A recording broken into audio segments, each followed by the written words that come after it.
দেৱৰো বন্দনী যিটো ভকতি ৰসিক।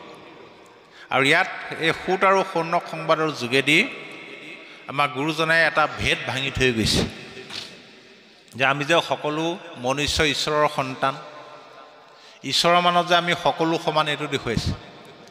ধৰ্মত সকলোৰে অধিকাৰ আছে। যিজন সুতক ভাগৱত পঢ়িবৰ কাৰণে নিমন্ত্ৰণ কৰি আনিছিলে, সেইজন সুতে কি বুলি কৈছিলে বাৰু? অ মোৰ আজি মহাহৰি শৰণাহি সীমা, পৰম আশ্চৰ্য কিনো সন্তৰ মহিমা। মোৰ আজি আনন্দৰ সীমা নাই। সাধু সন্ত ভকতৰ কিমান মহিমা। বোলে ক্ষত্ৰিয় তহন্তে ব্ৰাহ্মণিত ভৈলো জাত, অপবিত্ৰ সুত জাতি জগতে প্ৰখ্যাত। ইমান দিনে জগতৰ মানুহে মোক অপবিত্ৰ বুলি ঘৃণা কৰে। যিজন সুতে স্বীকাৰ কৰিছে যে মোক জগতৰ মানুহে অপবিত্ৰ বুলি ঘৃণা কৰে, সেইজন সুতক সৌনক আদি ঋষিসকলে কি বুলি সম্বোধন জনালে? হে মহামণি সুত, আজি আমি মহাভাগ্যৱান, কিয়নো তোমাৰ দৰে এজন মহামহন্তক লগ পালোঁ। সি উচ্চ নিচ্চ, চুত বৰ ধনী দুখীয়া সমাজৰ পৰা গুৰুজনে এই ভেদটো ভাঙি থৈ গৈছে। আৰু এতিয়া অধম জাতিত জন্ম হ'লেও যে তেওঁ উচ্চ হ'ব পাৰে, নাৰদে এতিয়া তেওঁৰ নিজৰ কাহিনীটো ক'ব। বাস্তৱত আপুনি চাব পাৰে, আপোনাৰ গাঁওখনতে অঞ্চলতে ল'ৰা এটা আছে, কোনো কাম বন নকৰে, আৰু বিড়ি চিগাৰেট খাই দোকানে দোকানে ঘূৰি ফুৰে, মাজে মাজে কাজিয়া পেচালো কৰে। সেই ল'ৰাজনক কোনোবাই পাত্তা বা গুৰুত্ব দিবনে বাৰু? ঘৰলৈ আহিলেও এইটো ওলালেহি আজি। সি যদি কেনেবাকৈ মিনিষ্টাৰ যদি ড্ৰাইভাৰ হৈ যাবলৈ হয়, চাকৰিটো পাই যায়, গোটেই গাঁৱৰ মানুহে তাক গুৰুত্ব নিদিবনে বাৰু? তাকহে দৰকাৰ হ'ব আকৌ তেতিয়া মিনিষ্টাৰক লগ কৰিবলৈ। ঠিক সেইলে অধমো উত্তম হোৱে সাধুৰ সংগত, ইহাৰ প্ৰমাণলৈও সুতৰ বাক্যত। কৃষ্ণ অকণ বাহক বাৰু। অ ৰাম উপৰি জন্মৰ কথা শুনিও আমাৰ আছিলো আমি দ্বিজ দ্বাসীৰ কুমাৰ। এ ৰাম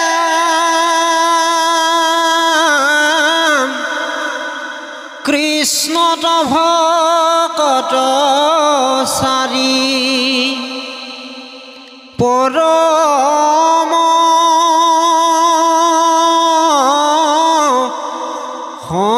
সন্ন্যাসী, বনশিলা বাৰিষা ব্ৰাহ্মণৰ ঘৰে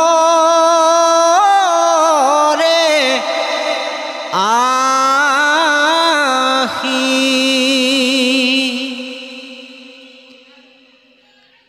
ৰাম পাঞ্চবৰিশৰ আমি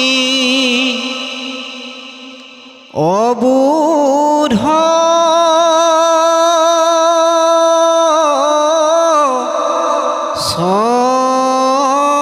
সৱাল,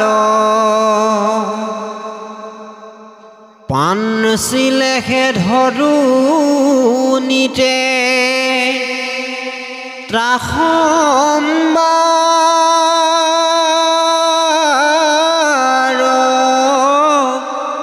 আল। এ ৰাম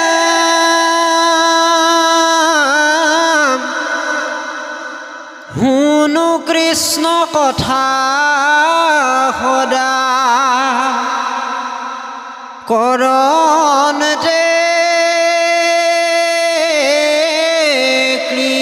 কীৰ্তন, ত্ৰাসম্বাৰ কৰোনিতে উচিষ্ঠ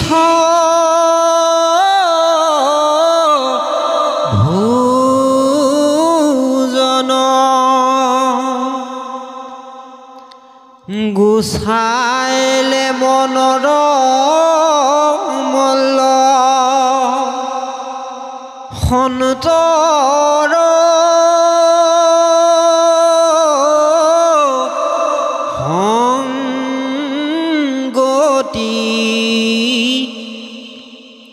কৃষ্ণ হেন দেৱত পৰিল মোৰ মতি ৰাম ৰাত্ৰি দিনে গাইলো কেশৱৰ গুণ যশ মনত উপজি আখৈ কৃষ্ণ কথা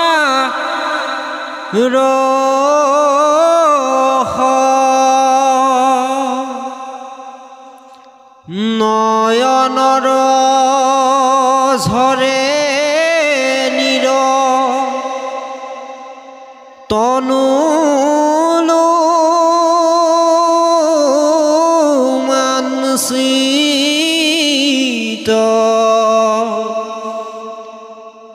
ভকতৰ সংগত পবিত্ৰ ভৈল শ্ৰীত্ৰ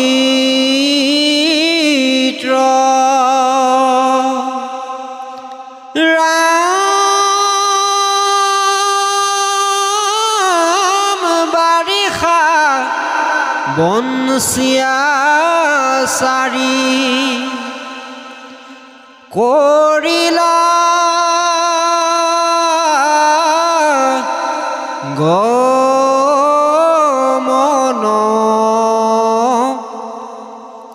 হেন দেখি মোৰ উত্ৰাৱলক নিজৰ কথাকে কৈ প্ৰমাণ কৰি দিছে।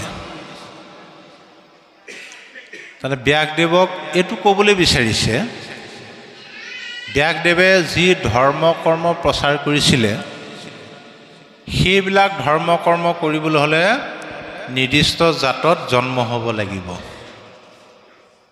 কিন্তু এই নাৰদে যিটো ভক্তিৰ কথা কৈছে, ভক্তিত কিন্তু সকলো শ্ৰেণীৰ লোকৰ অধিকাৰ আছে। চোৱা, মই আগতে দ্বিজ দাসীৰ পুত্ৰ আছিলোঁ। মই ভকত সেৱা কৰিয়ে মই পাৰিষদী তনু লাভ কৰিলোঁ। তেওঁলোকে কৃষ্ণ কথা পাতে, বাৰিষা আহিলে 4জন সন্যাসী মানে ভকত কৃষ্ণ কথা পাতে, মই কাণ পাতি শুনো, তেওঁলোকৰ আলপৈচান ধৰোঁ, তেওঁলোকৰ উচ্ছিষ্ট ভক্ষণ কৰোঁ। এইদৰে তেওঁলোকক সেৱা শুশ্ৰূষা কৰোঁতে কৰোঁতে কৃষ্ণ কথা শুনোতে শুনোতে মোৰ মনৰ মলিবিলাক দূৰ হৈ গুচি গ'ল। এতিয়া লোহা চাবচোন, লোহাডাল চুম্বকে আকৰ্ষণ কৰে, হয়নে বাৰু? লো চুম্বকে আকৰ্ষণ কৰে আমি জানো। কিন্তু সেই লোহাডাল যদি বহু বছৰ মাটিৰ তলত পোত গৈ আছিলে, মামৰে ধৰি যেতিয়া তাক মামৰে আবৃত কৰি পেলালে, তেতিয়া সেইডাল লোহাক চুম্বকে আকৰ্ষণ কৰিবনে? নকৰে। সেই মামৰবিলাক গুচাই ল'ব লাগিব। গতিকে আমাৰ মনতেই মামৰবিলাক আছে। সেইকাৰণে ভকতৰ সংগত কৃষ্ণ কথা শ্ৰৱণ কীৰ্তন কৰিব লাগে, যাতে আমাৰ মনৰ মলিবিলাক দূৰ হয়। বোলে মনৰ মলি কোনবিলাক? দম্ভ দৰ্প পৰ নিন্দা অভিমান তিৰস্কাৰ লোভ মোহ কাম ক্ৰোধ গৰ্ব অহংকাৰ এৰাম হিংসা কামনাই আশা হঠব্যভিচাৰ এহি 16 গোটা পুত্ৰ জানিবা মায়াৰ। এই হ'ল মায়াৰ পৰিয়াল। ক'ত থাকে? মনৰ লগত থাকে এহি 16জন তৰিবে নোৱাৰে লোক এহি কাৰণ। আমাৰ মনটোতে এই পৰিয়ালটো থাকে। সেইকাৰণে মনুষ্য আমি তৰিব নোৱাৰোঁ। এই পৰিয়ালটোৱে গণ্ডগোল কৰি থাকে। সিহঁতে সৎ কৰ্ম কৰিবলৈ সৎ স্থানলৈ যাবলৈ নিদিয়ে। গতিকে আজি যে আমি অকণমান কৃষ্ণ কথা শুনিছোঁ, সৎ পৰিৱেশত আছোঁ, সৎ ভাৱনা কৰি আছোঁ, সেইকাৰণে মায়াৰ পৰিয়ালটোৱে আমাক আজি গণ্ডগোল কৰিব পৰা নাই। এইটো যদি আমি অভ্যাসত পৰিণত কৰি দিওঁ, আপুনি চাবচোন বাৰু, কিছুমান মানুহ দেখিলে মনটো বৰ দুখ লাগি নাজানে বাৰু, দেহিও বৰ কষ্ট পাইছে মানুহটোৱে। কিছুমান মানুহ দেখিলে আকৌ এডালক আজি ৰাতিপুৱাই দেখিলোঁ টিঙিচকৈ খং উঠে। কিছুমান মানুহক দেখিলে আকৌ মনটো পবিত্ৰ পবিত্ৰ লাগে, নহয়নে বাৰু? কাক দেখিলে দুখ লাগিব? যাৰ অন্তৰত দুখ থাকে, তেওঁক দেখিলে আপোনাৰো দুখ লাগিব।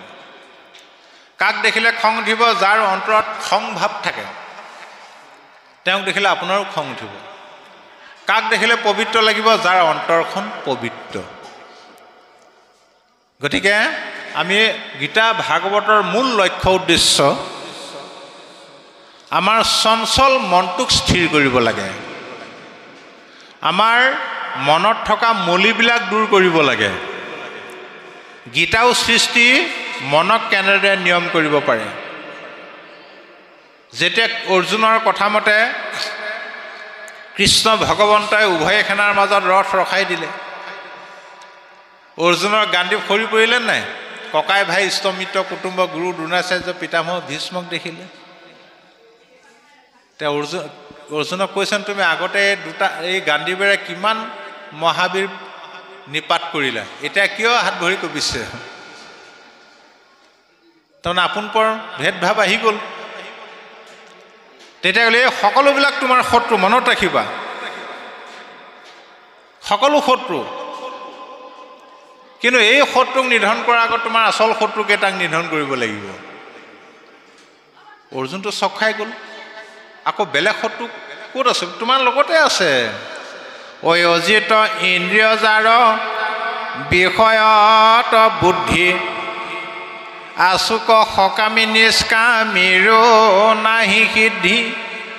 হে সখী, যিবিলাকে ইন্দ্ৰিয়ৰ বহিৰ্মুখী প্ৰবৃত্তিবিলাকক আত্মামুখী কৰিব পৰা নাই, সকামীবিলাকতো দূৰৰে কথা, নিষ্কামীবিলাকেও সাধনাত সিদ্ধি লাভ কৰিব নোৱাৰে। তেতিয়া অৰ্জুনৰ মনত অসন্তোষ। হেন শুনি অসন্তোষ কৰন্ত অৰ্জুন ইন্দ্ৰিয়ক বশ্য কৰি বাক পাৰে কোন। হে সখী, কি অসম্ভৱ কথা কৈছা। ইন্দ্ৰিয়কনো কোনোবাই বশ্য কৰিব পাৰেনে? আমাৰ মনটো এনে চঞ্চল, তাতে আকৌ দশইন্দ্ৰিয় লগ পালে। এনে মন চঞ্চল ইন্দ্ৰিয় পাইলে সংগ,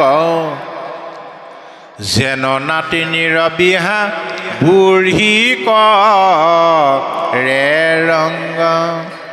এনে বোলে বুঢ়ী নাচনী, তাতে নাতিনীয়েকৰ বিয়া।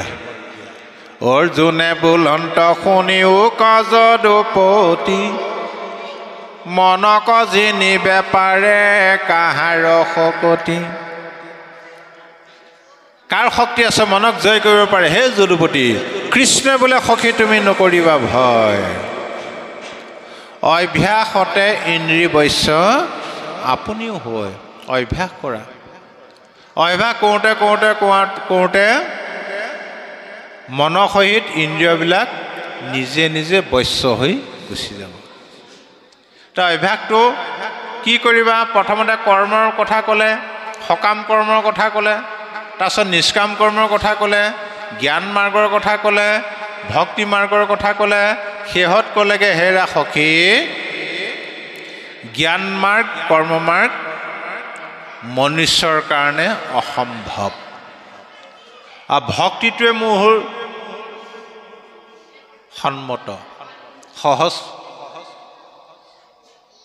তথাপিও যেতিয়া অৰ্জুনৰ খেলি মেলি লাগিলে, কি কৰোঁ কি নকৰোঁ, তেতিয়া কৃষ্ণই অৰ্জুনৰ মনৰ ভাৱ বুজিব পাৰি মনতে ভাবিলে, মই ইমান বিতংকৈ ক'লোঁ, তন্নকৈ ক'লোঁ, তথাপিও সিদ্ধান্তলৈ আহিব পৰা নাই।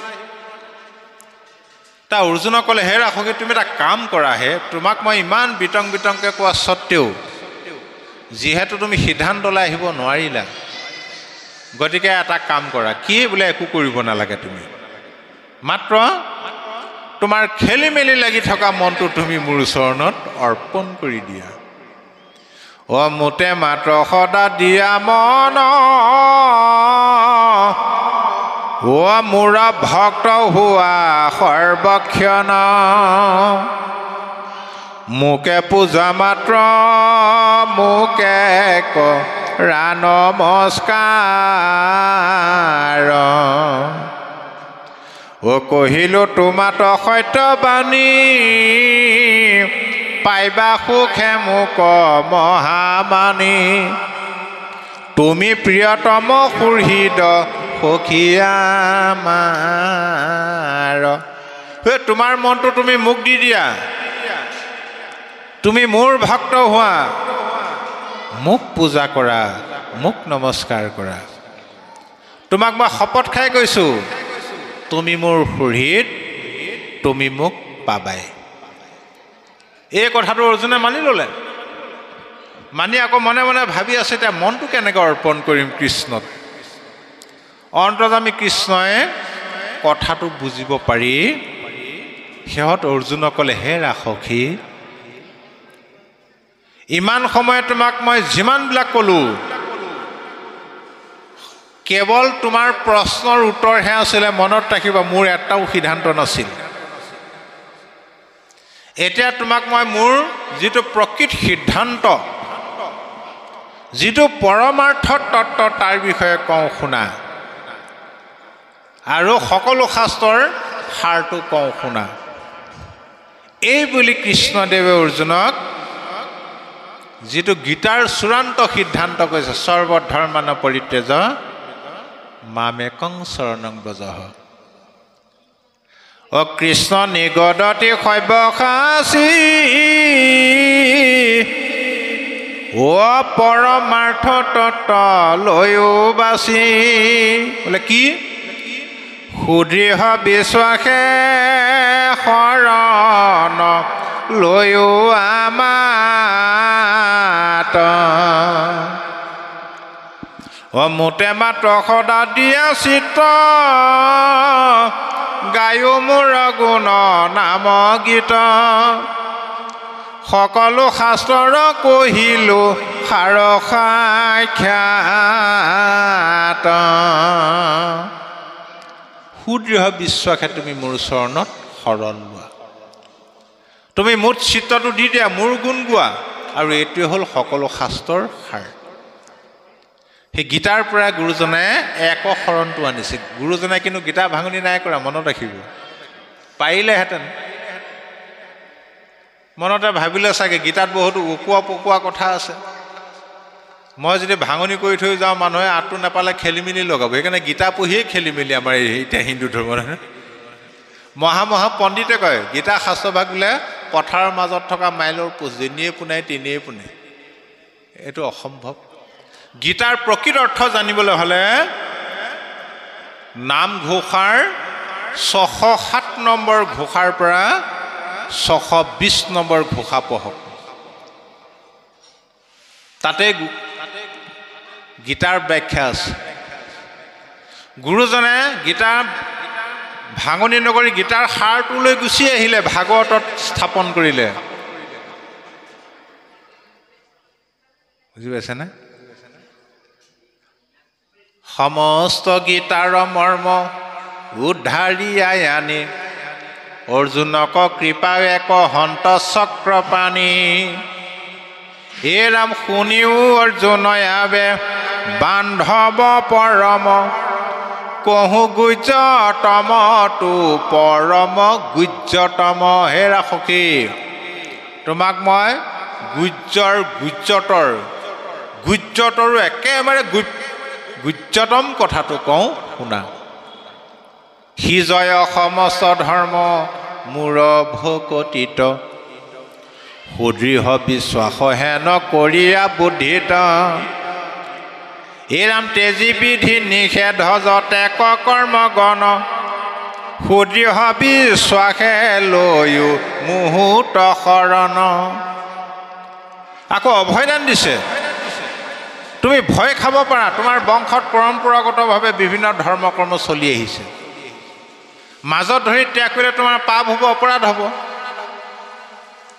কৰ্ম ত্যাগ নিমিত্তে সি জয় পাপচয় ইটো শংকা নকৰিবা সখী ধনঞ্জয় শংকা নকৰিবা কিয়নো এই ৰাম যিহেতু মুহূৰ্ত তুমি লৈলা শৰণ সৰ্বপাপ হন্তে মই কৰিবো ৰক্ষণ যিহেতু তুমি মোৰ চৰণত শৰণ লৈছা কি ভয় আছে সমস্ত ভয়ৰ পৰা সমস্ত পাপৰ পৰা মই তোমাক উদ্ধাৰ কৰিম এই গীতাৰ সাৰ ভাগৱতলৈ গুৰুজনে লৈ আহিলে গতিকে এতিয়া মন শৰীৰ ইন্দ্ৰিয়বিলাকক নিয়ম কৰিবলৈ হ'লে প্ৰথম হ'ল শৰণ কৃষ্ণত শৰণ লৈ যেতিয়া ভকতৰ সংগত কৃষ্ণৰ গুণ যশ লীলা চৰিত্ৰ শ্ৰৱণ কীৰ্তন কৰিম শ্ৰৱণ কীৰ্তন কিন্তু আৰু এটা বস্তু লাগিব লগত সেইটো হ'ল স্মৰণ সেই শ্ৰৱণ কীৰ্তন স্মৰণ কৰোঁতে ইন্দ্ৰিয়ৰ বহিৰ্মুখী প্ৰবৃত্তিবিলাক আত্মামুখী হৈ গৈছে এদিন দুদিনত নহয় কিন্তু এবছৰ দুবছৰত নহয় গোটেই জীৱনটোৱে আমি আজিৰ দৰে অভ্যাস কৰিব লাগিব কৃষ্ণ কৃষ্ণ পাছে পাছে যাওঁ কৰি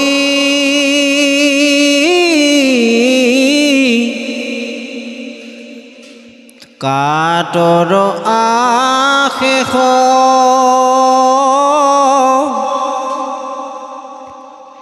গুৰু হ'ব কিছু মোক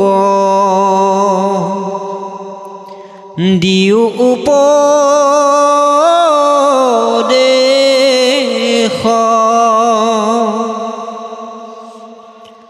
হেন বা পাতকী সংসাৰ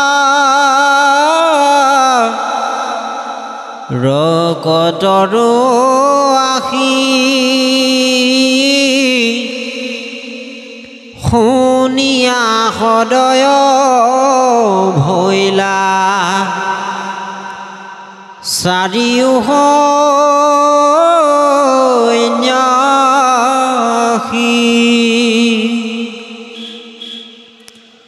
উলটি ধৰিয়া মোক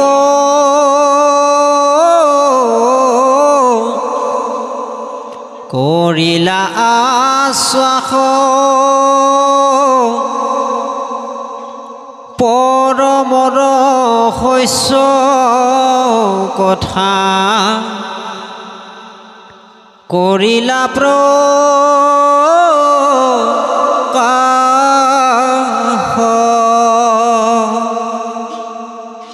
কহিলন্ত ভকতি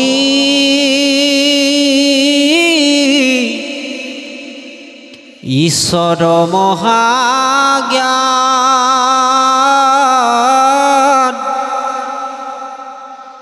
যেন অন্ধলাক দিলা দিব্য চক্ষু দান বান্ধৱ কৃষ্ণক মই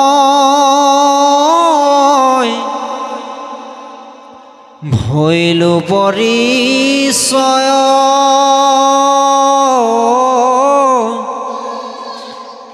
আন দেৱ ধৰ্ম জানিলো মায়া ময়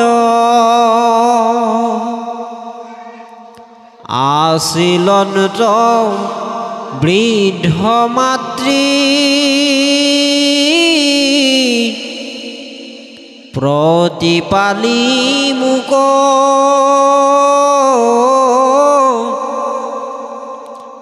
দংশিলে সৰ্পে তেহু গৈল পৰ লোক। কৃষ্ণ এতিয়া সেই সন্ন্যাসীকেইজনে নাৰদৰ অনুৰোধ ক্ৰমে যিটো ঈশ্বৰ ভক্তি জ্ঞান প্ৰদান কৰিলে, যেতিয়া সেই ঈশ্বৰ ভক্তি জ্ঞানটো পাই গ'ল, এতিয়া নাৰদৰ অৱস্থাটো কেনেকুৱা হ'ল? কহিলন্ত ঈশ্বৰ ভকতি মহাজ্ঞান যেন অন্ধ লাক দিলা দিব্য চক্ষুদান, যে অন্ধজনক চক্ষুদান দিয়া নিচিনা হ'ল। তাৰপিছত কি হ'ল? বান্ধৱ কৃষ্ণক মই ভৈলো পৰিচয় আন দেৱ ধৰ্মক জানিলো মায়াময়। যেতিয়া মই বান্ধৱ কৃষ্ণৰ লগত মোৰ পৰিচয় ঘটিল, তেতিয়াহে মই উপলব্ধি কৰিলোঁ কি বাকীবিলাক দেৱ ধৰ্ম তীৰ্থ ধৰ্ম বা এইবিলাক হ'ল মায়াময় বেদ ধৰ্ম। এতিয়া মায়াময় বেদ ধৰ্ম তাৰমানে বেদত দুটা ধৰ্ম আছে, দুটা বাদ আছে। এটা হ'ল প্ৰত্যক্ষবাদ, এটা হ'ল পৰোক্ষবাদ। এতিয়া বেদৰ পৰোক্ষবাদ পণ্ডিতে নুবুজৈ মূৰ্খয়ো জানয় যদি গোবিন্দক ভজৈ। বেদৰ যিটো পৰোক্ষবাদ মহা পণ্ডিত হ'লেও বুজি নাপায় বুলি কৈছে, কিন্তু মূৰ্খ হ'লেও বুজি পাব তেওঁ যদি কৃষ্ণৰ ভকত হয়। প্ৰমাণ ব্যাসদেৱ। মহাপণ্ডিত ব্যাসদেৱে যিজনে বেদৰ শাখাভেদ কৰিছিলে, পুৰাণসমূহ ৰচনা কৰিছিলে, যাৰ যিটো জাতি ধৰ্মৰ পৃথিৱীত প্ৰচাৰ কৰিছিলে, সেইজন মহাপণ্ডিত ব্যাসদেৱেও বেদৰ পৰোক্ষবাদটো বুজি নেপালে, নাৰদৰ পৰাহে পালে। বোলে বেদৰ পৰোক্ষবাদ মুকুন্দ ভকতি, যে গুৰুজনে আমাক যি একদেও একক অৰ্থাৎ একশৰণ হৰিনাম ধৰ্ম দি গৈছে, এইটোৱে হ'ল বেদৰ পৰোক্ষবাদ। যেতিয়া ঈশ্বৰৰ লগত যেতিয়া কৃষ্ণই আমাৰ পৰম বান্ধৱ, এইটো যেতিয়া উপলব্ধি হ'ব, তেতিয়া বাকীবিলাক ধৰ্মকো আমি মায়াময় দেখিম। আৰু মায়াময় ধৰ্ম কৰিলে মায়াত বন্দী হ'ব লাগিব। ঈশ্বৰে মায়া সৃষ্টি কৰিছে, গীতাত কৈছে মামেব য প্ৰপদন্তে মায়া মেতং তৰন্তিতে, যে হে সখী মায়া মই সৃষ্টি কৰিছোঁ, আৰু সেই মায়াৰ কবলত কৰি মনুষ্যবিলাকে দুখ দুৰ্গতি ভোগ কৰে। গতিকে মোৰ কৃপা অবিহনে কোনেও মোৰ মায়াৰ কবলৰ পৰা হাত সাৰিব নোৱাৰে। গতিকে ঈশ্বৰৰ কৃপা পাবৰ কাৰণে ঈশ্বৰক আমি ভজিব লাগে।